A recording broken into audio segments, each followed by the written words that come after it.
समन्था चक्रवालेषु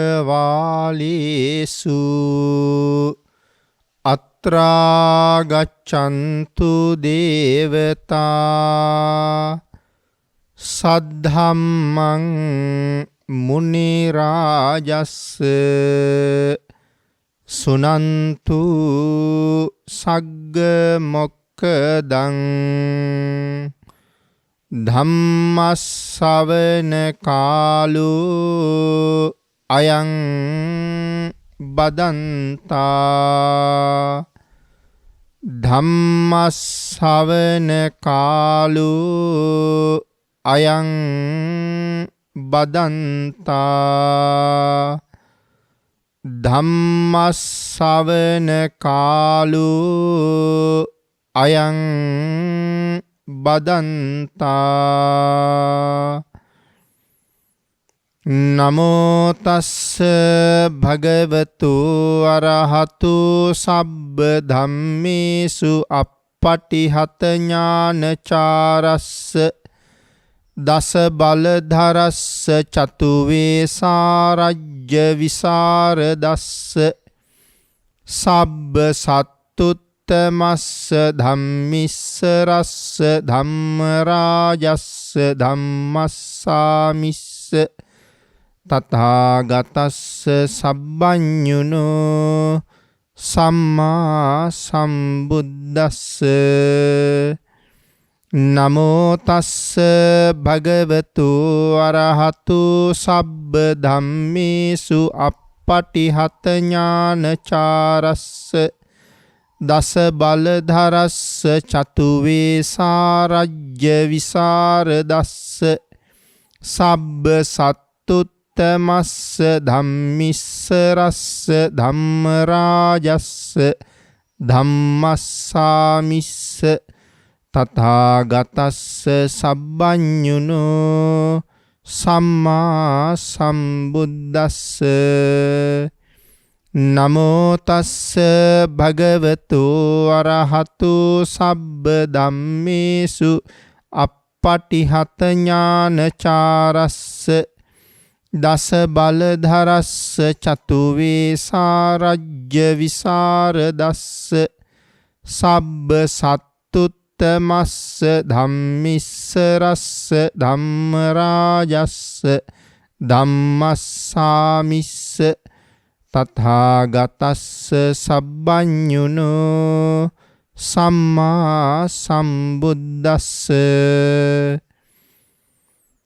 නමෝ තස්ස භගවතු අරහතු සබ්බ ධම්මේසු අප්පටිහත ඥානචාරස්ස දස බලධරස්ස චතු වේසාරජ්‍ය විසරදස්ස සබ්බ සත්තුත්තමස්ස ධම්මිස්සරස්ස ධම්මරාජස්ස ධම්මස්සාමිස්ස තථාගතස්ස සබ්බඤුනෝ සම්මා සම්බුද්දස්ස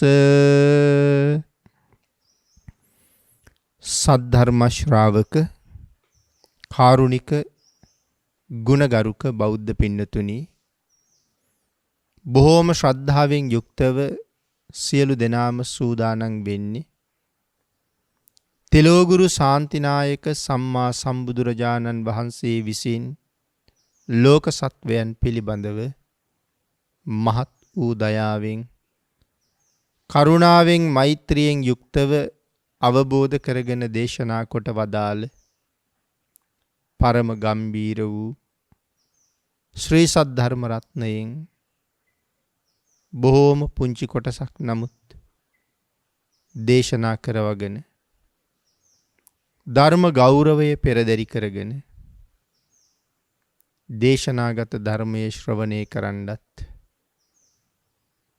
එසේ ධර්ම ශ්‍රවණය කිරීමෙන් ලැබෙන අවවාද අනුශාසනා තම තමන්ගේ ජීවිතවලට එකතු කරගෙන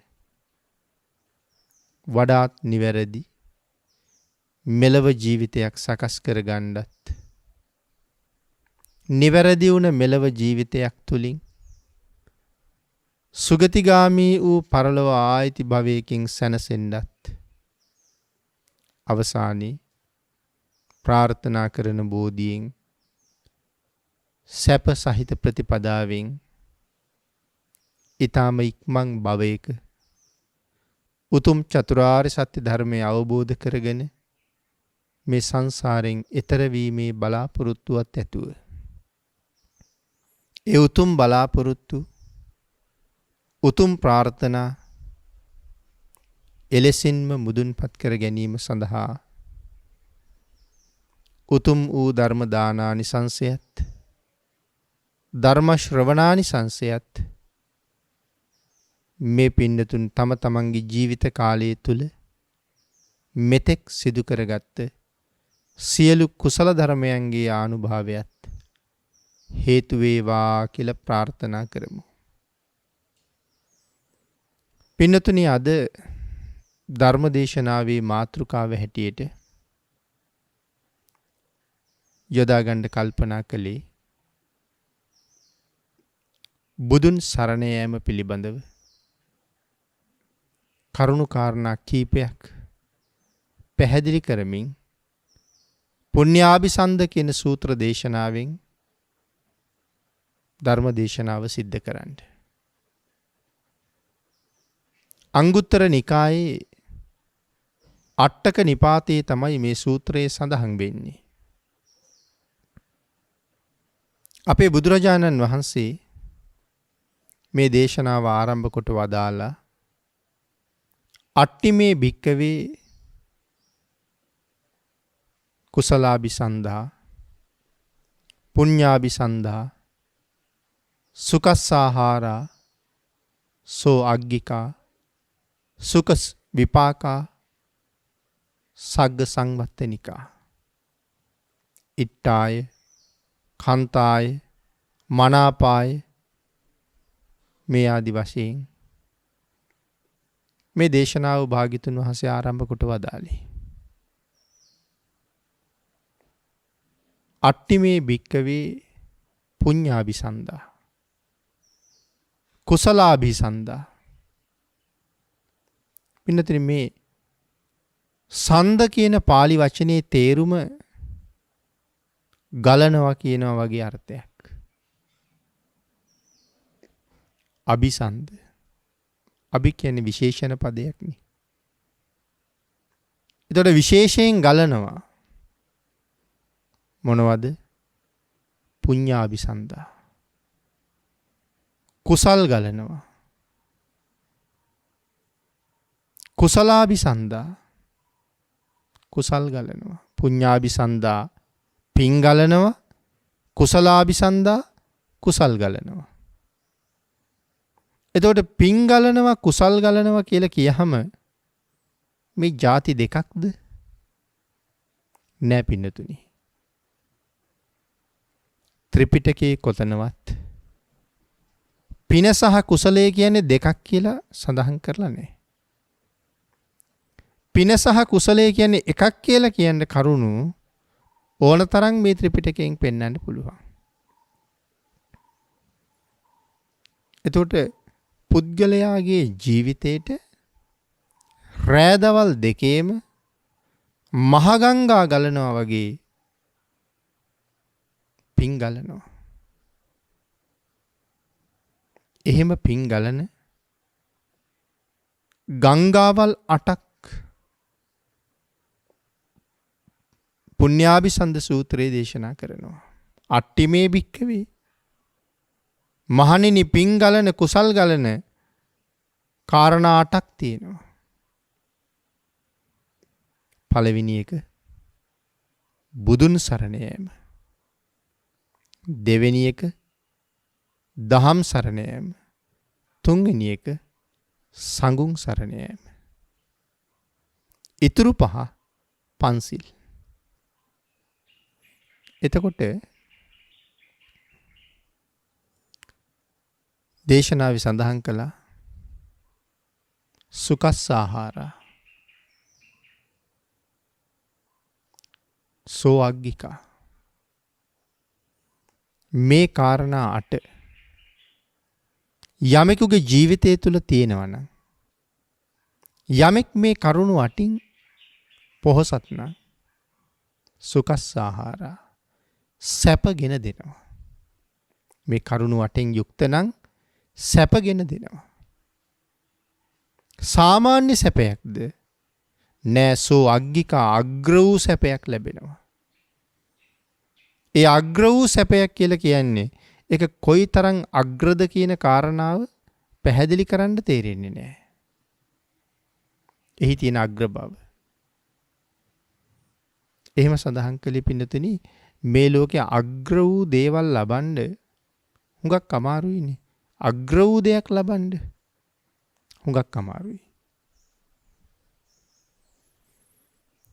එහෙනම් මෙතනත් සඳහන් කරන්නේ සෝ අග්ගික අග්‍ර වූ සැපයක් ලැබෙනවා. ඉතින් එහෙනම් අග්‍ර වූ සැපයක් පහසුවෙන් ලබන්න බෑ. ඒ කියන්නේ එහෙමනම් මේ කරුණු 8 ඊටාම පහසුවෙන් ජීවිතයට ළඟා කරගන්න බෑ. ඒ සඳහා විශේෂ උනන්දුවක් විශේෂ කැපකිරීමක් කරන්නම වෙනවා. සැප විපාක මෙලවත් සැපවත් කරනවා පරලොවත් සැපවත් කරනවා. අග්‍ර වූ සැප ගෙනල්ලා දෙනවා මෙලව පරලොව දෙකම සුවපත් කරනවා. සග්ග සංවත්තනිකා ස්වර්ගයේ උපද්දවනවා. එහෙමනම් අපි සඳහන් කළා මේ උතුම් කාරණා 8 පළවෙනි එක බුදුන් සරණ යෑමයි කියලා. මෙලවත් සුවපත් කරලා පරලොවත් සුවපත් කරලා දෙව්ලොවත් උපද්දනවා නම් මේ කාරණා 8 විශේෂයෙන් ජීවිතයට එකතු කරගන්න වටින්නේ නැද්ද? කරුණ 8ක් තියෙන්නේ. මෙලව පරලොව දෙකම සුවපත් කරනවා වගේම සුගතිය උපද්දවනවා. හිතලා බලන්නකෝ සමාදන් වෙන්න කොච්චර වටිනවද කියලා. ජීවිතයට එකතු කරගන්න කොච්චර වටිනවද? ළඟා කරගන්න කොච්චර වටිනවද? ආන් ඒකින්ද හැම කෙනෙක්ම උත්සාහ කරත්වා මේ කරුණුවට ජීවිතයට එකතු කරගන්න. එක කාරණාවක් නමුත් මහත් ආනිසංසයි. නමුත් 8ක්ම තියෙනකොට අපි එකක් සම්පූර්ණ කරනවට වඩා 8ම සම්පූර්ණ කරගත්තොත් කොච්චර වටිනවද? බැරි නැහැ. නමුත් අග්‍ර වූ දේවල් කොහොමත් පහසුවෙන් ලැබෙන්නෙත් නෑ නේ පින්නතුනි. ගල් බොරළු හම්බ වෙනවා වගේ මුතුමැණික් හම්බෙන්නේ නෑනේ. ඒවා ලබන්න හුඟක් මහන්සි වෙන්න ඕනේ. මුතුමැණික් වලට වඩා වටිනවනේ මේ සඳහන් කරපු කාරණාව. මුතුමැණික් සමහරලාට අපිව නිරේටත් අරන් යන්න පුළුවන්. මුතුමැණික් නිසා නිරේට යන්නත් හේතු වෙන්න පුළුවන්. නමුත් බුදුන් සරණ ගියපු කෙනෙකුට මොනම හේතුවකින්වත් නිරේට යන්න හේතු වෙනවද? පන්සිල් රැකපු කෙනෙකුට කිසියම් ආකාරයෙන් නිරේකට යන්න ඒක හේතු වෙනවද? ඒක යග්‍රයි කියලා කියන්නේ. බුදුන් සරණ යෑම පළවෙනි කාරණාව. මේ ලෝකේ කෙනෙකුට කරන්න තියෙන අමාරුම වැඩේ මොකක්ද කියලා අහුවොත් නොඑක් අය නොඑක් දේවල් කියන්න පුළුවන්. නමුත් හරියටම දන්න කෙනෙක් යමක් කිව්වොත් මේ ලෝකේ කරන්න තියෙන අමාරුම වැඩේ තමයි බුදුන් සරණ යාම. ඒක කිසිම තර්කයක් වාදයක් විවාදයක් නැහැ කියලා මම හිතන්නේ. ඒ තරම්ම අමාරු කාරණාවක් බුදුන් සරණ යාම. එච්චරම අමාරුයි කියලා කියන්නේ. පින්නතුනි මෙහෙම හිතන්න. මේ ලෝකේ තියෙන අමාරුම දේවල් අතර සමහර කෙනෙක් කියන්න පුළුවන් මේ ජීවිතේ කාන්තාවක් වෙලා ඉන්න කෙනෙක් මේ ජීවිතය ඇතුළෙම පිරිමියෙක් බවට පත් කරන එක මේ ලෝකේ කල නොහැකි දෙයක්. ස්ත්‍රියක් පුරුෂයෙක් කරන්නත් පුරුෂයෙක් ස්ත්‍රියක් කරන්නත් ඒක මේ ජීවිතේ කරන්න බැරි වැඩක්. ඒක අපට බැරි වැඩක් නේ. කරන හැටිවත් තේරෙන්නේ නැහැ අපිට. නමුත් මේ බුද්ධ ශාසනයේට පිරිමියෙක් කාන්තාවක් කරනවා කියන එක පායට පෑගෙන දූවිලි අංශුවක් තරම්වත් වටින්නේ නැති ඇහි පිල්ලම් සලන මාත්‍රයකින් කරන්න පුළුවන් වැඩක්. මොකක් නිසාද එහෙම කරන්න පුළුවන්? වෙනත් අමුතු ක්‍රමවේදයක් නිසාද? නෑ පින්නතනි. සීල ගුණයන්ගේ තේජසේ ආනුභාවය. උදාහරණයක් සඳහන් කළොත් ඔබ දන්නවා මේ ශාසනයේ හිටියා සෝරෙය්‍ය කියලා සිටුවරයෙක්. භාග්‍යතුන් වහන්සේගේ කාලේ හිටියා සෝරෙය්‍ය කියලා සිටුවරයෙක්. මේ සිටුවරයා එක දවසක් තමන්ගේ පිරිසත් එක්ක නාන්න යන්න පිටත් වුණා. නගරයෙන් එළියට යනකොට මහා කච්චායන මහරහතන් වහන්සේ පිණ්ඩපාතේ වඩින්න සිවුරු පොරවනවා. සිවුර පොරවන වෙලාවේ මහා කච්චායනයන් වහන්සේගේ උඩුකය නිරාවරණය වෙලා තියෙනවා. සෝරෙය්‍ය සිටුවරයා දැක්කා. සෝරෙය්‍ය සිටුවරයා මහා තෙරුන් වහන්සේගේ උඩුකය දැක්ක ගමන් කල්පනා කළා, අනේ මේ ස්වාමින් වහන්සේ මගේ බිරිඳ වුණා නම් කියලා. නැවත ඔහුට හිතෙනවා. ඒ මොහොතේමයි හිතෙන්නේ නෑ උන්වහන්සේගේ ලස්සන මගේ බිරිඳට තිබුණා නම් කියලා. ඒ සිතුවිලි මාත්‍රයත් එක්කම සෝරෙය්‍ය කාන්තාවක් බවට පත් වෙනවා. සෝරෙය්‍ය කාන්තාවක් බවට පත් වුණා කියන කාරණාව සෝරෙය්‍යට දැනුණා. තමන් කාන්තාවක් වුණා. දැන් මොකද කරන්නේ? කාට කියන්නේද? ගමට ගෙදරට යන්න. ඔහුට හරි ලැජ්ජයි. සෝරෙය්‍ය රතයෙන් බැහැලා කැලෑව දිගේ දීවා. නමුත් ආය පස්සේ කාලේ තමන්ගේම යාළුවෙක් මාර්ගයෙන් මහා කච්චායන මහරහතන් වහන්සේගෙන් සමාව ගත්තට පස්සේ සෝරෙය්‍ය නැවත පිරිමියෙක් වුණා. මුලින් පිරිමියෙක් හැටියට සෝරෙය්‍යට දාව දරුවෝ දෙන්නෙක් ඉන්නවා. පස්සේ කාන්තාවක් වුණාට පස්සේ තවත් තරුණයෙක් දාව තරුණයෙකුට දාව ඇයට දරුවෝ දෙන්නෙක් ඉන්නවා. එකම ජීවිතයේ දරු දෙන්නෙකුගේ තාත්තෙක් දරු දෙන්නෙකුගේ අම්මෙක්. මහා කලකිරීමක් ඇති වුණා. මේකද සංසාරේ. මෙවන් තුච්ච වූ සංසාරයට නින්දා වේවා. තමන්ගේ ස්වාමියාගෙන් අවසර අරගෙන පැවිදි වුණා. මේ සම්මා සම්බුද්ධ ශාසනයේම මහා ගුණ කඳක් බවට පත් වුණා අන්තිමට. සෝරෙය්‍ය සිටුවරයා රහතන් වහන්සේ කෙනෙක් බවට පත් වුණා මේ ශාසනය ඇතුළේ. ඒකයි පින්නතුනි මම සඳහන් කළේ මහා කච්චායනයන් වහන්සේ වගේ සතර මහා තෙරවරුන් අතර ඉන්න ඒ මහා ගුණ කඳක් පිළිබඳව ඇති කරගත් රාගසිතක් ඔහුගේ පුරුෂ නිමිත්ත අතුරුදහන් කරන්න තරම් හැකියාවක් තිබුණා. එනම් මේ ශාසනයේ ගුණවතුන්ට ඒ ගුණ තේජසට අපි අර අමාරුයි කියන කාරණාව කොයිතරම් සුළුපටුද? එහෙමනම් බුදුන් සරණ යන එක කොයිතරම් අමාරු වැඩද? ඇයි පින්නතුනි අමාරුයි කියලා කියන්නේ? අමාරුයි කියලා කියන්නේ සම්මා සම්බුද්ධත්වයේ තේරෙන්නේ නැතිකම. පළවෙනි කාරණාව. සම්මා සම්බුද්ධත්වයේ තේරෙන්නේ නැහැ කියලා කියන්නේ අපේ පින්නතුන්ට මතක ඇති ධම්මචේතිය සූත්‍රය.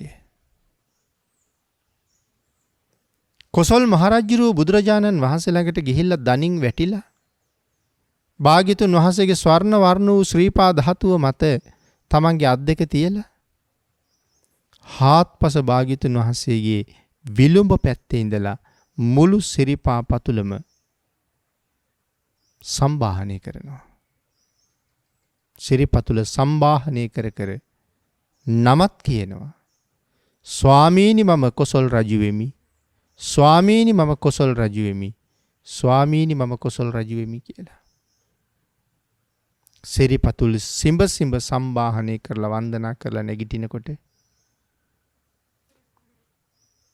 අපි භාග්‍යතුන් වහන්සේ අහනවා මහරජ මේ කයට මේ තරම් සැලකිලියයි කියලා.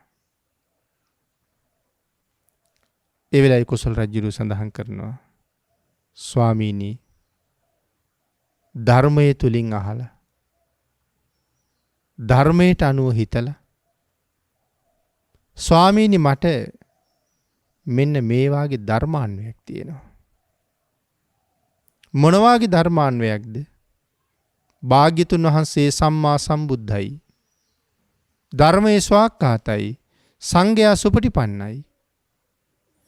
පින්තුනි මෙතන සඳහන් කරනවා භාග්‍යතුන් වහන්සේ සම්මා සම්බුද්ධයි කියලා. අපිට මේක වචනයක් විතරයි. සම්මා සම්බුද්ධයි කියලා කියහම. නමුත් මේක ඇතුලේ මොන තරම් ගැඹුරක් තියෙනවද? වර්තමානයේ කී දෙනෙකුට මේ සම්මා සම්බුද්ධත්වයේ සැකයිද? සමහර කෙනෙකුට භාග්‍යතුන් වහන්සේගේ කාය බලයේ සැකයි. අහනකොට කියනවා බුදුරජාණන් වහන්සේ පිළිගන්නවා කියලා. බුදුරජාණන් වහන්සේ කියලා ශ්‍රේෂ්ඨ උත්තමයෙක් හිටියා. ඒ තමයි මනුෂ්‍ය වර්ගයාගේ අග්‍රඵලය. පිළිගන්නවා.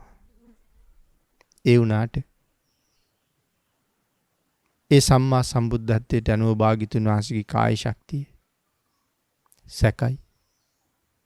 භාග්‍යතුන් වහන්සේගේ ඥාන ශක්තිය, ඥාන බලය සැක කරනවා. භාග්‍යතුන් වහන්සේගේ රූප ලක්ෂණ සැක කරනවා. භාග්‍යතුන් වහන්සේගේ දෙතිස් මහා පුරුෂ ලක්ෂණ සැක කරනවා. 80ක් අනු ව්‍යංජන ලක්ෂණ 216ක් මංගල ලක්ෂණ මේ දේවල් පිළිබඳව සැකයි. පින්නතුනි යම් තැනක යම් කෙනෙකුට බුදුරජාණන් වහන්සේ සම්බන්ධයෙන් යම් කරුණක් සැකයි නම් අවාසනාව ඔහුට ඒ සැකය දුරු කරගන්න තුරු බුදුන් සරණ යන්න බෑ. ඒ මේකනේ විතිකිච්ඡාව කියලා කියන්නේ. බුද්ධ ආදී අටතැන පිළිබඳව සැකය. කාරණා 8ක් එතන සඳහන් කරනවා. එතනත් මුලින්ම ඉන්නේ භාග්‍යතුන් වහන්සේ පිළිබඳව සැකය. යම් කෙනෙකුට යම් අවුරකින් භාග්‍යතුන් වහන්සේ පිළිබඳව සැකයි නම් ඔහුට බුදුන් සරණ යාම තමයි අපහසු. ඇයි භාග්‍යතුන් වහන්සේගේ කාය බලය ගැන සැක කරන්නේ? පින්නතිනි තේරෙන්නේ නැති නිසා. අවබෝධ කරගන්න වැටහෙන්නේ නැති නිසා. ධ්‍යාන ශක්තිය නෙමෙයි. භාග්‍යතුන් වහන්සේ සතු පියවි කාය ශක්තිය කොයිතරම් කියලාද කියන්නේ? මිනිස්සු කෝටි 10000ක ශක්තිය. සැක උපදින්නේ නැද්ද? මිනිස්සු කෝටි 10000ක ශක්තිය. ඉතින් සැක උපදින්නේ නැද්ද? සැකයි. එහෙමනම් අපි හොයන්න ඕනේ මේ ධර්මයේ තුලින් මේ තරම් ශක්තිය ලැබුවේ කොහොමද කියලා. සැක කරලා සැකයි කියලා ප්‍රතික්ෂේප කරලා ඉන්නවට වඩා මේ තරම් ශක්තියක් තියෙනවා කියලා සඳහන් කළා නම් මේ ධර්මයේ තුල තියෙන්න ඕනේ ඒ ශක්තිය ලැබුවේ කොහොමද කියලා. ඒක හොයන්න ඕනේ. සැක කරනවට වඩා වටින්නේ ඒක. මං නිතර පැහැදිලි කරපු කරුණ.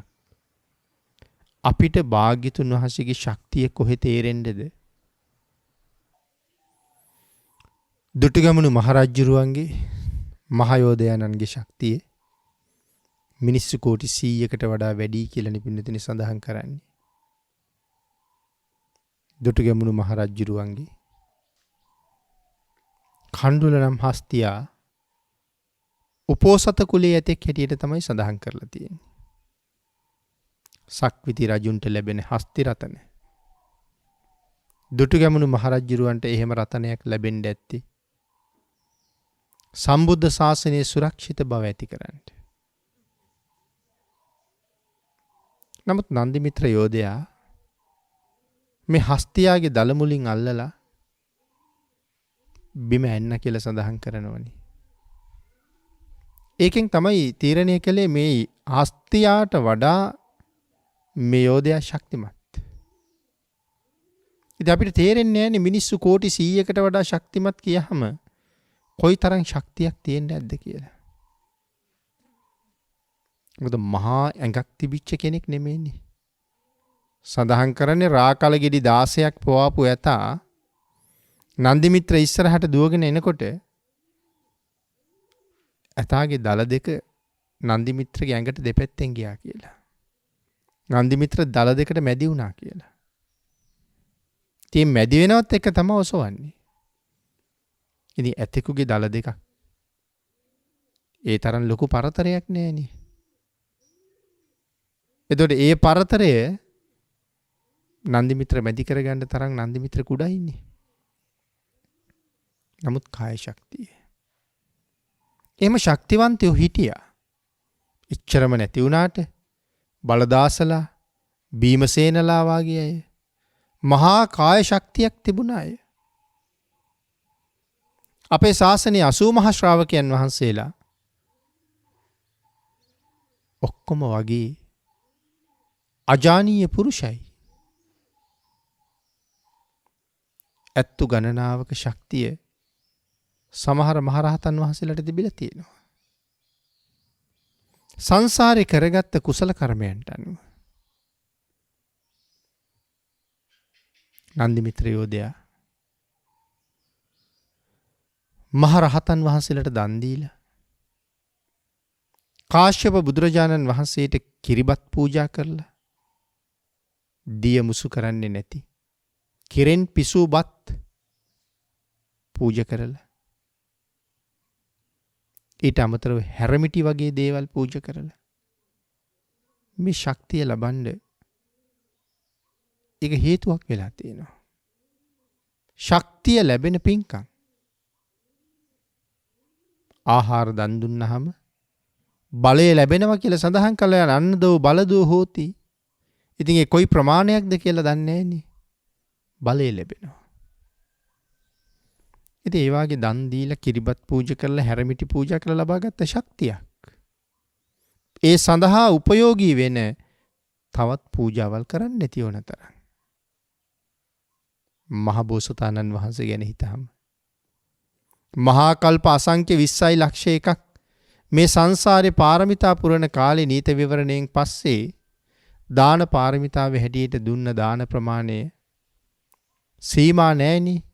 විනතරි සඳහන් කළේ මේ මහ පොළොවේ පස්වලට වැඩිය ශරීර මාංශ දන් දීලා අහසේ පායන තරුවලට වැඩිය S2 දන් දීලා මහා සාගර ජලයට වැඩිය ලේ දන් දීපු ඔටුනු පලන් හිස් නිමක් නැතුව දන් දීලා ස්වාමියාව නැත්නම් ස්වාමි දියණියේ දරුවන් රාජ්‍ය මහ ධනස්කන්ධයන් ලෝභ නැතුව දන් දීලා දාන පාරමිතාව සම්පූර්ණ කරපු ඒ මහා පුරුෂයාණන් ඒ පාරමිතා පුරපු කාලේ සියල්ලම අමතක කළත් වෙස්සන්තර මහරජුරුව වෙලා ඉපදිච්ච කාලේ වෙස්සන්තරාත්මේ ඉපදිච්ච කාලේ මහ බෝසතාණන් වහන්සේ එහෙම නැත්නම් වෙස්සන්තර රජුරුව දන් දෙන වෙලාවේ මේ මහ පොළොව කම්පා වෙනවනේ. පිනති අපිට ඒකත් තේරෙන්නේ නැහනේ. ධර්මයේ සඳහන් කරලා තියෙන්නේ යොදුන් 2,40,000ක් මේ මහ පොළොව ගැඹුරුයි කියලා. හාරගෙන ගියොත් යොදුන් 2,40,000ක් තරම් හාරන්න ඕනේ. එවන් වූ බොල් පොළව වෙවුලවන්න, කම්පා කරවන්න, ගුගුරවන්න දානයක් දෙනවා කියලා කියම කාටද තේරෙන්නේ? ඒ දානි කොහොම දෙන්න ඇද්ද මහ පොළොව වෙවුලන්න? වරක් දෙවරක් නෙමෙයිනේ. ඉතින් එතකොට එහෙම දන් දීපු මහ බෝසතාණන් වහන්සේ ලෞතර බුදු බව ලබා ගත්තට පස්සේ මේ වාගේ කාය ශක්තියක් ලැබෙනවා කියන කාරණාව සැක උපදවන්න වටිනවද? එහෙම මූලාශ්‍ර ගැන හිත කරුණු තේරුම් ගත්තොත් සැක දුරු වෙනවා මිසක් එහෙම නැත්තම් නිකම්ම කෝටි 10,000ක ශක්තිය තිබුණා කියලා කියහම තේරෙන්නේ නැහැ. මේ ශක්තියට තමයි කියන්නේ මහා නාරායන සංඝාත බලය කියලා. භාග්‍යතුන් වහන්සේගේ ශක්තියට. අපට ශක්තිය සැකයි. නමුත් යම් ප්‍රමාණයකින් සැක දුරු කරගන්න කරුණු කීපයක් සඳහන් කළේ. ඊළඟට ඥාන ශක්තිය. මේ විශ්වය කොපමණද? පින්නතුනි මේ විශ්වය කියන වචනේ සීමාව අපිට තේරෙන්නේ නැහැ. සක්වල කොපමණද නෙමේ. විශ්වයේ සක්වල වල අපමණයි. ඒ විශ්වයේ කොපමණද? භාග්‍යතුන් වහන්සේගේ ඥානය එපමණයි කියලා සඳහන් කරන්නේ. සර්වඥතා ඥානය එපමණයි. පින්නතේ සර්වඥතා ඥානය කොපමණද? මේ විශ්වයේ පමණයි කියලා සඳහන් කරන්නේ. සර්වඥතා ඥානය කොපමණද? විශ්වයේ පමණයි. විශ්වයේ කොපමණද? සර්වඥතා ඥානයේ පමණයි. ඉතින් එහෙම ඥාන ශක්තියක්. වී ඇටයක් පෙන්නලා ස්වාමීනි මේක පැල කරාට පස්සේ කරල් කීයක් හටගනීද? ඒ කරල් වල හොඳ ඇට කීයක් තියෙනවද? බොල් ඇට කීයක් තියෙයිද කියලා ඇහුවොත් තාම තනි වී ඇටේ යති. නමුත් හැදෙන කරල් ගානත්, හොඳ ඇට ගානත්, බොල් ඇට ගානත් භාග්‍යතුන් වහන්සේ දේශනා කරනවා. ඒ ඇටේ පැල කරලා බැලුවොත් ඒකට වතුරේ පොහොර වැටුණත් නැතත් ගහ නොමැරි හරි ගියොත් ඒ භාග්‍යතුන් වහන්සේ දේශනා කරපු ප්‍රමාණයටම හොඳ ඇටයි බොල් ඇටයි තියෙනවා. ඒකයි වෙනස් වෙන්නේ නැහැ ලෝකේ. ඒ තරම් ඥාන ශක්තියක්. අනන්ත සක්වල අනන්ත ජීවීන් කොයි තරම්ද පින්නතුනි? එක සාගරයක් ගත්තහම ඒ සාගරයක කොයි තරම් ජීවීන් ඉන්නවද? ඒතර මිනිස්සු ගැන නෙමෙයි මේ කතා කරන්නේ. කුරු කුහුඹු, මැසි මදුරු ඒක සක්වලක කොච්චර ඉන්නවද? ඉතින් අනන්ත සක්වල කියලා කියහම තව කොයි තරම් ප්‍රමාණයක්ද? නමුත් ස්වාමීනි අහවල් සක්වලේ අහවල් තැන මේ වෙලාවේ ඉන්න මේ අහවල් සතා දැන් හිතින් අරමුණු කරන්නේ මොනවද කියලා ඇහුවොත් අහපු ගමම්ම කියන්න පුළුවන්කම තියෙනවා. මේ අහවල් සත්වයා පංච ඉන්ද්‍රයන්ගෙන් දැන් ගන්න අරමුණු මොනවද කියලා ඇහුවොත් අහපු ගමන් භාග්‍යතුන් වහන්සේ දේශනා කරනවා. තථාගත කියන වචනය ආකාර 8කින් විස්තර කරනවා පින්නතුනි. ඒකේ පස්වෙනි ආකාරයේ තමයි සඳහන් කරලා තියෙන්නේ තත දස්සිතාය තථාගතෝ කියලා. අනන්ත සක්වල අනන්ත ජීවීන්ගේ සියලු සිත් දැනගන්නා නුවණ. ආන්ගේ නුවණ සර්වඥතා ඥානයේ අල්ප මාත්‍රයක් පමණයි. අනන්ත සක්වල අනන්ත සත්වයන්ගේ සිත් කියවන්න පුළුවන් හැකියාව සර්වඥතා ඥානයේ අල්ප මාත්‍රයක් පමණයි. දූවිලි අංශුවක් තරම් ප්‍රමාණයක් පමණයි. ආංගික නිසා මේ ඥාන ශක්තිය අපිට හරියට සැක උපදිනවා. මේ විශ්වයේ නිමක් නැති තරම් සක්වලවල් තියෙනවා. ලෞතර බුදු කෙනෙකුගේ බුද්ධ රාජ්‍ය කියලා කියන සක්වලවල් කෝටි ලක්ෂයක්. පින්නතුනි විද්‍යාව කොච්චර දියුණු වෙලා තිබ්බත් තව බැරි වුණා මේක සක්වලක් හොයන්න. ග්‍රහ තාරකා ගණනාවක් හොයපු අය මෙච්චර ප්‍රමාණයක් හොයාගත්තා කියලා කියන අය කොතනවත් සඳහන් කළාද තව සූර්යයෙක් හම්බුණා කියලා. දෙවනි චන්ද්‍රයෙක් හම්බුණා කියලා. තවත් සූර්යයෙක් හම්බ වුණා නම් තවත් චන්ද්‍රයෙක් හම්බ වුණා නම් ඒ හම්බ වෙලා තියෙන තවත් සක්වලක්. මොකද එක සක්වලකට පායන්නේ එක ඉරයි එක හඳයි. නමුත් තාම හොයන්න බැරි වෙච්ච මේ සක්වලක් භාග්‍යතුන් වහන්සේ මොන තරම් සක්වල ප්‍රමාණයක් දකින්නවද? භාග්‍යතුන් වහන්සේගේ ආඥා ශේෂ්ත්‍රයේ සක්වලවල් කෝටි ලක්ෂයක්. ඒ කෝටි ලක්ෂයට එහා නිමක් නැතුව තව සක්වලවල් තියෙනවා. ඒ ඕනෑම සක්වලක් ගැන අහුවොත් භාග්‍යතුන් වහන්සේ දේශනා කරනවා. එහෙම ඥාන ශක්තියක්. ස්වර්ණ වර්ණ වූ භාග්‍යතුන් වහන්සේගේ කය බුද්ධ ශරීරයේ ස්වර්ණ වර්ණයි. සුවන්න වන්නං සම්බුද්ධං කෝදිස්වානප්පසීදති. ස්වර්ණ වර්ණයි භාග්‍යතුන් වහන්සේ කවුරුනම් දැක නොපහදින්නේද? රත්තරන් පාටයි කියලා කියහම කොහොමද පින්නතුනි අපි තේරුම් ගන්නේ? රත්තරන් පාට අපි දැකලා තියෙනවා. අපි දකින්න රත්තරන් තියෙනවනේ. හැබැයි ලෝකේ හොඳම රත්තරන් කියලා කියන්නේ සාගරයෙන් ගොඩගත්ත රත්තරන්. ඉතින් අපි ගාව තියෙන්නේත් එහෙම රත්තරන් නම් ඒක හොඳම රත්තරන්. ඒවට කියන්නේ ජාත රූප කියලා. භාග්‍යතුන් වහන්සේගේ ශරීර වර්ණය ජාත රූප වර්ණයි කියලා සඳහන් කරන්නේ. රන්වන් පාටයි කියම ජාත රූප වල පාටයි. ඉතින් ඒ ජාත රූපත් අපේ රත්තරන් වල පාටමද කියන කාරණාව අපිට තේරෙන්නේ නැහැ. නමුත් ස්වර්ණ වර්ණයි. ඉතින් මේ ආදි වශයෙන් ලෞතර බුදුරජාණන් වහන්සේ පිළිබඳව අපට සැක උපදින තැන් කොච්චර තියෙනවද?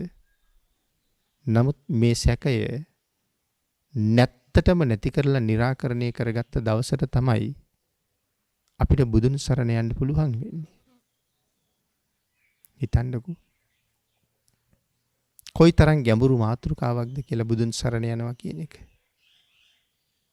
පින්නතුනි භාග්‍යතුන් වහන්සේ සම්මා සම්බුද්ධයි. ඒ භාග්‍යතුන් වහන්සේ මේ වෙලාවේ මම හිතන දේත් භාග්‍යතුන් වහන්සේ දන්නවා කියලා කිව්වොත් බණ අහන ඔබට මොනවද මේ වෙලාවේ හිතෙන්නේ කියන එකත් භාග්‍යතුන් වහන්සේ දැනගත්තා කියන එක ඔබට පිළිගන්න පුළුවන්ද කියලා හිතන්නකෝ. නමුත් පිරිනිවන් පාලා බව ඇත්ත. ඒ පිරිනිවන් පාන්න කලින් ඔබ ගැනත් මම ගැනත් මේ සංසාරේ අතීතේ ඉඳලා කවදා හරි අපි මේ සංසාරයෙන් එතර වෙනකම්ම නිවන් දකින්න තුරුම අපි ගැන භාග්‍යතුන් වහන්සේ දන්නවා. නිවන් දකින්න තුරුම අපි ගැන දන්නවා. අපි දන්නේ නැහැ තව විනාඩි 10කට පස්සේ අපිට පහළ වෙන සිත රාගද ද්වේෂද මෝහද කියලා.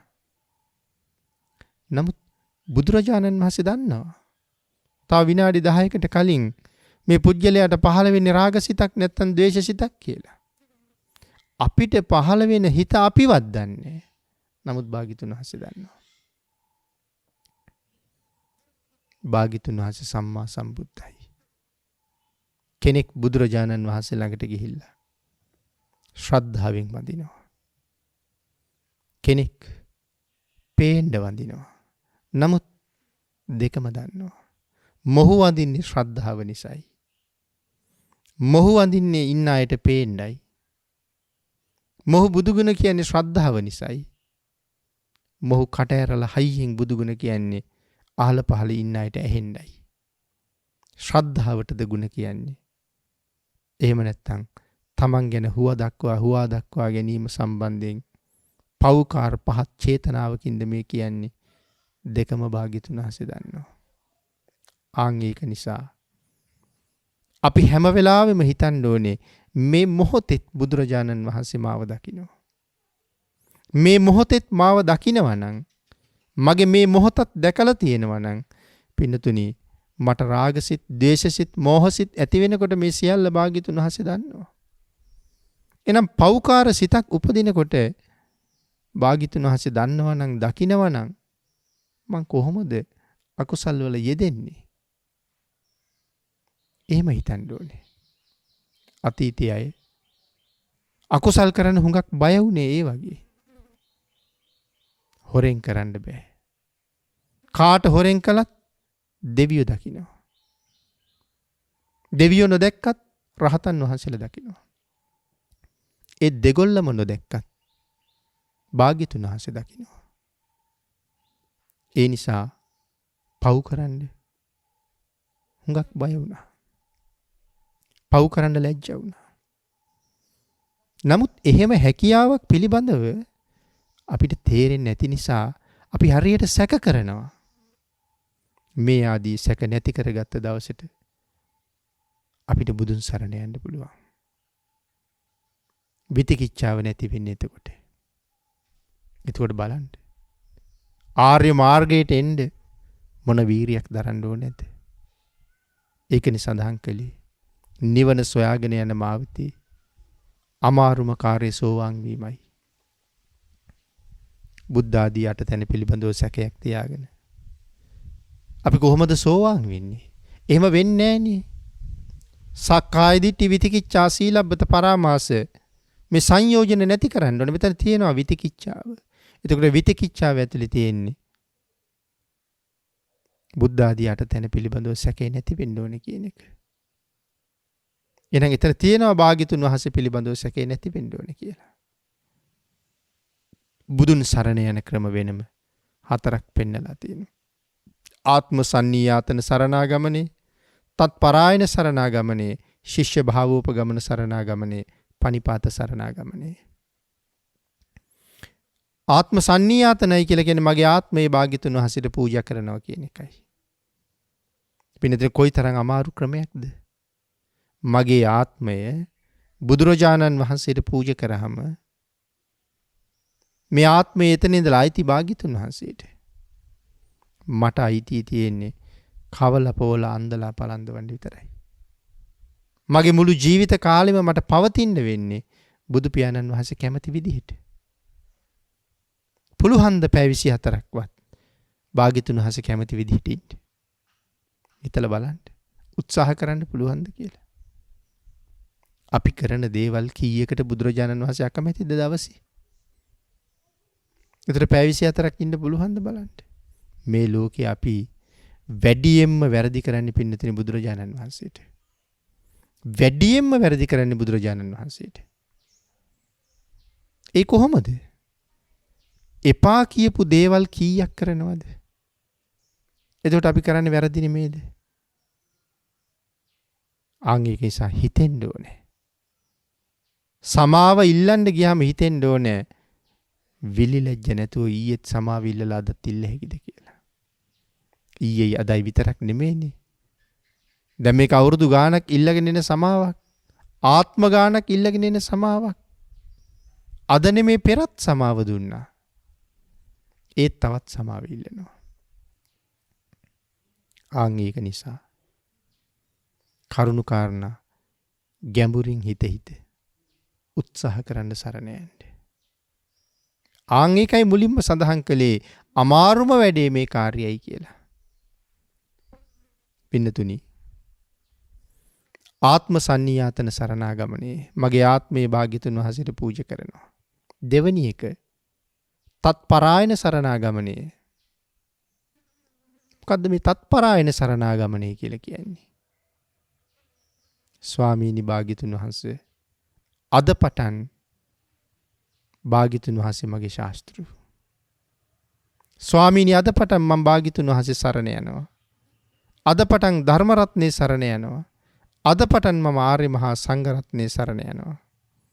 භාග්‍යතුන් වහන්සේ ගැනත් ධර්ම රත්නේ ගැනත් සංඝ රත්නේ ගැනත් දෙව්ගමින් දෙව්ගමට දෙව් නගරයෙන් දෙව් නගරයට මම කියනවා ස්වාමීනි කියලා ආලෝකයක්ෂය සඳහන් කරන්නේ.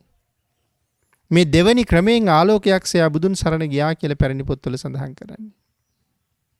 නමුත් පළවෙනි ක්‍රමයේ වගේම ක්‍රමයක්. තුන්වෙනි ක්‍රමේ තමයි ශිෂ්‍ය භාවෝපගමන සරණාගමනය. ස්වාමීනි භාග්‍යතුන් වහන්සේ මම භාග්‍යතුන් වහන්සේගේ ශිෂ්‍යයා බවට පත් වෙනවා. පුදුමාකාර ප්‍රකාශයක්. ශිෂ්‍යයා බවට පත් වෙනවා කියලා කියහම ගුරුවරයා ලෙන්ගතු වෙන්නේ ගුරුවරයා කියන දේ හරියටම කරන ශිෂ්‍යයාට. ගුරුවරයාට කීකරු ශිෂ්‍යයාට ගුරුවරයාගේ කරුණාව වැඩිපුර ලැබෙනවා. එහෙමනම් භාග්‍යතුන් වහන්සේ පා කියපු දෙයින් අයින් වෙලා භාග්‍යතුන් වහන්සේ අනුමත දේ කරනවා කියලා කියන්නේ කීකරු ශිෂ්‍ය භාවයයි. ඔබට මතක ඇති අහිංසක අපි අඟුලිමාල කියලා කිව්වේ. ශිල්ප ඉගෙනගෙන අහිංසකට එතන ගැටලුවක් හැදිලා අහිංසකට ගුරු ගෙදරින් යන්න කියනකොට ගුරුවරයා කියනවා මිනිස්සු 1000ක් මරලා ගුරු පඬුරක් දීලා යන්න කියලා. මිනිස්සු 1000ක් මරලා ගුරු පඬුරක් දීලා යන්න කියනවා. ගුරු පඬුර තමයි මිනිස්සු 1000ක් මරණ එක. උවමනාව ශිෂ්‍යයා මිනිස්සු ලව්ව මරවන්න. පලි ගැනීමක් හැටියට. සඳහන් කරන්නේ මැස්සෙක් මදුරුවෙක්වත් මරා ගන්න බැරි මම මිනිහෙක් මරන්නේ කොහොමද ස්වාමීනි? උඹට ඒ දේ කරන්න බැරි නම් ශිල්ප පිහිටන්නේ නැහැ කියලා කිව්වේ. ඊළඟට ස්වාමීනි එහෙනම් කඩුවයි දුන්නයි ඊතල ටිකයි මට දෙන්න. ගුරුවරයා කියනවා නම් මිනි මරන්න කියලා. මිනි මරනවා. ගුරු ගෞරවය නිසා. නම් ශිෂ්‍ය භාවෝපසරණාගමනේ එහෙම වෙන්න ඕනේ. ශිෂ්‍යයා වෙනවා කියා මේ තරම් ගැඹුරුයි. ඊළඟට සඳහන් කළේ පනිපාත සරණාගමනේ අවසාන ක්‍රමය. මොකද්ද පනිපාත සරණාගමනේ? ගුණය දැන සරණ යනවා කියන එක. ගුණය දැක සරණ යනවා කියන එක. නිමක් නැති බුදු ගුණ. පින්නතුනි එක තැනක සඳහන් කළේ බුද්ධෝපි බුද්දස්ස බණෙය්‍ය වන්නං කප්පම්පිචේ අඤ්ඤ මබහා සමානෝ කීයේත කප්පෝ චිරදීග මන්තරේ වන්නෝන කීයේත තථාගතස්ස. ලෞතර සම්මා සම්බුදුරජාණන් වහන්සේගේ අසීමාන්තික බුද්ධ ගුණය තවත් එවන් ලෞතර බුදුරජාණන් වහන්සේ නමක් මහා කල්පයක් පුරාවට දේශනා කළොත් කල්පේ නිමා වෙනවා. දේශනා කරන්න තව බුදු ගුණ ඉතුරු වෙනවා. ඒක කොහොම ගුණයක්ද? නමුත් මේ බුදු ගුණය අපිට කොහොමත් තේරෙන්නේ නැහැ කියලා කියන්නේ අපේ ජීවිත කාලේ තේරුම් ගන්න බෑනේ. ඒකයි නිමක් නැති බුදු ගුණ කියලා සඳහන් කළේ. අපේ බුදුරජාණන් වහන්සේම ඔබට මට අනුකම්පා කරලා මේ අසීමාන්තික බුද්ධ ගුණය ගුණ 9කට කෙටි කළා. ඒක කැටි කෙරුවා භාග්‍යතුන් වහන්සේ. ඒ ගුණ 9 ඇතුලේ මේ අසීමාන්තික බුදු ගුණ කඳ ඔක්කොම අන්තර්ගත නැහැ. නමුත් බුද්ධ ගුණයේ නියෝජනය කරන මහ විශාල ප්‍රමාණයක් ආවරණය කරන ආකාරයෙන් ගුණ 9ක් භාග්‍යතුන් වහන්සේ දේශනා කළේ. ඉතින් මේක බෞද්ධයෙක් හැටියට වන්දනා කරන්න හදාගත්ත ප්‍රමාණයක් නෙමෙයි භාග්‍යතුන් වහන්සේගේ ශ්‍රී මුඛයෙන්ම දේශනා කරපු ගුණ 9ක්. එතකොට මේ ගුණ 9 අන්තර්ගතය බෞද්ධයන් හැටියට වන්දනාවට අපි යම් ප්‍රමාණයක් විස්තර කරගෙන තියෙනවා. ඉතිපිසෝ පාඨයේ තේරුම කියලා. මම කියන්නේ අපේ ජීවිතවල වයස කොච්චරද කියලා කල්පනා කරලා බලලා මේ වයසට එනකොට කොච්චර දේවල් අපි පාඩම් කළාද, කටපාඩම් කළාද, රෑදවල් නිදි මරාගෙන විභාග පාස් කරගන්න ඕන කාලවල කැපකිරීම කළාද?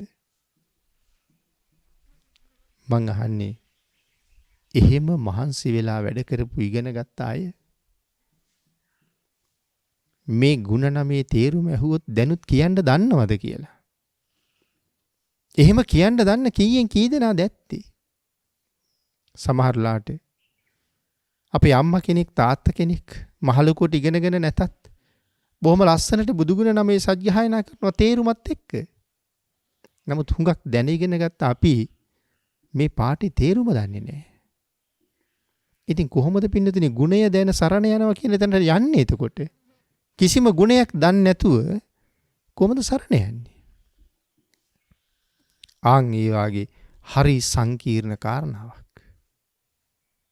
ඒක තේරුම් ගන්න ඕනේ. නමුත් අපි සඳහන් කළා සුකස්සාහාරා සෝ අග්ගිකා සුඛ විපාකා සග්ග සංවත්තනිකා. මම සඳහන් කළා අග්‍ර වූ සැපයක් ලැබෙනවා හැබැයි අග්‍ර වූ සැපයක් පහසුවෙන් ලැබෙන්නේ නැහැ කියලා. යමෙක් බුදුන් සරණ ගියා නම් යේකේචි බුද්ධං සරණං ගතාසී නතේ ගමිස්සන්ති අපාය භූමි පහාය මානුසං දේහං දේව කායං පරිපූර්ණසන්ති. යමෙක් බුදුන් සරණ ගියා නම් යන්නේ නැහැ අපායට. මනුස්ස කයෙන් ප්‍රාණවායුව නික්ම යනවත් එක්කම දෙව් පිරිස සම්පූර්ණ කරනවා. එහෙමනම් ඉතින් බුදුන් සරණ යෑම කොයිතරම් විශේෂද? අග්‍ර වූ සැපයක් නෙමේද? නමුත් ඒ සැපය ලබන්න භාග්‍යතුන් වහන්සේ පිළිබඳව මේ නිර්මල ත්‍රිපිටකයේ යම් කාරණාවක් දක්වලා තියෙනවා නම් මම කවර කවමදාකවත් ඒ එකම කරුණක්වත් සැක කරන්නේ නැහැ. භාග්‍යතුන් වහන්සේ සම්මා සම්බුද්ධයි කියන කාරණාව මම ඉස්මුදුනෙන් පිළිගන්නවා. ඒ කාරණාව සම්බන්ධයෙන් යම් කරුණු සමුදායක් දැත්තේ ඒ සියලු කරුණු මම පිළිගන්නවා කියන කාරණාවෙන් සරණ යන්න උත්සාහ කරන්න ඕනේ. හරියටම භාග්‍යතුන් වහන්සේ සරණ ගියොත් ධර්මයත් සංඝයත් සරණ ගියා වෙනවා. යම් දහම් පදයක් ගැන සැකද එයත් භාග්‍යතුන් වහන්සේ පිළිබඳව සැකයක්. බුදුන් සරණ යෑම දහම් සංඝුන් සරණ යෑමයි.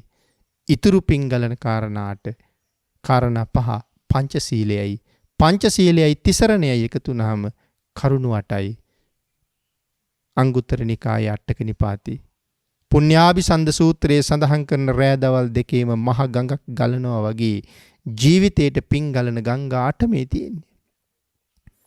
මේකෙන් යුක්ත නම් යමෙක් ඔහු බෞද්ධයෙක්. බුදුන් සරණ ගියා නම් ඔහු බෞද්ධයෙක්. ඉතින් පින්නතුනි බෞද්ධයෙක් බවට පත්වීමම සතර අපායෙන් නික්මීමයි. එතෙන්ට යන්න මේ ලැබිච්ච අවස්ථාව ඔබට හොඳටම ප්‍රමාණවත් අපූර්ව අවස්ථාවක්. ඊළඟ මොහොතේ මේ අවස්ථාව ඔබට මට ගිලිහෙන්න පුළුවන් අස්තිර ජීවිතයක් තියෙන නිසා දැන් උත්සාහ කරන්න. අජ්ජේව කිච්ඡං ආතප්පං අද කළ යුතු දේ අදම කරන්න. කෝජඤ්ඤා මරණං සුවේ කවුද දන්නේ හෙට මැරෙයිද කියලා. ප්‍රමාද වෙන්න එපා. ඒ සඳහා උත්සාහ කරන්න, වීරිය වඩන්න, තුනුරුවන් සරණ යන්න. තුනුරුවන්ගේ ආශිර්වාදයෙන් ඔබට ශක්තිය ලැබේවා කියලා ප්‍රාර්ථනා කරනවා. පින්නතුනි මේ උතුම් ධර්ම දේශනාව ප්‍රඥා නාලිකාව තුළින් විකාශනය කිරීම සඳහා සදැහැති දායකත්වයේ දරනු ලබන්නේ බත්තරමුල්ල වික්‍රමසිංහපුර පදිංචි මිනෝලි සහ ලුක්ෂිකා යන දියණිවරුන් විසින්. උතුම් අරමුණ 2020 පෙබරවාරි මාසේ 17 වෙනි දින අභාව ප්‍රාප්ත වූ එම්.ඒ. ජයරත්න ආදරණීය පියාණන්ටත් 2020 දෙසැම්බර් මාසේ 30 වන දින අභාව ප්‍රාප්ත වූ අයිරින් හෙට්ටිගේ මිත්තණිය ඇතුළු පරම්පරාගත මීගිය පින් බලාපොරොත්තුවෙන් සිටින සියලුම ඥාතීන්ටත් මේ උතුම් ධර්ම දානයෙන් ජනිත වන්නා වූ කුසල් අනුමෝදන් වී සැමගේ භවගමන සුවපත් වේවා. ගෞරවනීය දේශකයාණන් වහන්සේට නිදුක් නිරෝගී සුවපත් භාවයේ ලැබේවා. ප්‍රාර්ථනීය බෝධියෙන් අමා මහ නිවනින් සැනසෙන්න උතුම් ධර්ම දානමේ කුසලයේ හේතු වේවා කියලා කල්යාණ මිත්‍රයින් හැටියට අපටත් පින් අනුමෝදන් කරලා තියෙනවා. සුජීවත්ව සිටින ආදරණීය මෑණියන්ටත් පවුලේ සියලු දෙනාටත් රැස් කළා වූ උදාර පින මෙලව ජීවිතයේ යහපත උදෙසාත් පරලොව සුගතිය උදෙසාත් වහවහ ධර්ම අවබෝධයේ පිණිසත් උතුම් ධර්ම දානයේ පින හේතු වේවා. යලින්සා කොඩිකාර දියණියට නිදුක් නිරෝගී සුවපත් භාවය ලැබේවා. සියලු කටයුතු ਸਰව ප්‍රකාරයෙන් සාර්ථක කර ගැනීමට අනාගත අභිවෘද්ධිය උදෙසාත් තුනුරුවන් පිහිට ආශිර්වාදයේ ලැබේවා කියලා ප්‍රාර්ථනා කරනවා. මිනෝලි සහ ලුක්ෂිකා යන දියණිවරුන් විසින් පුණ්‍යානුමෝදනා කළ සියලු දෙනාට පින් අනුමෝදන් වේවා. ආශිර්වාද කළ සියලු දෙනාට රත්නත්‍රී ආශිර්වාදයෙන් නිදුක් නිරෝගී භාවයේ චිරජීවනයේ ලැබේවා. ඊ타ම ඉක්මන් භවයක ඊ타මත්ම කෙටි කාලයකින් සැප සහිත ප්‍රතිපදාවකින් උතුම් චතුරාර්ය සත්‍ය ධර්මය අවබෝධ කරගෙන සංසාරින් එතර වෙන්න වාග්ය වාසනාව ලැබේවා කියලා ප්‍රාර්ථනා කරනවා. ආකාසට්ඨා ච බුම්මට්ඨා දේවා නාග මහිද්దికා පුඤ්ඤන්තං අනුමෝදිත්වා චිරං රක්ඛන්තු ලෝක සාසනං දේවෝ වස්සතු කාලේන සස්ය සම්පatti හේතුච පීතෝ භවතු ලෝකෝ ච රාජා භවතු ධම්මිකෝ. දේශක්ඛයෝ නිබ්බානං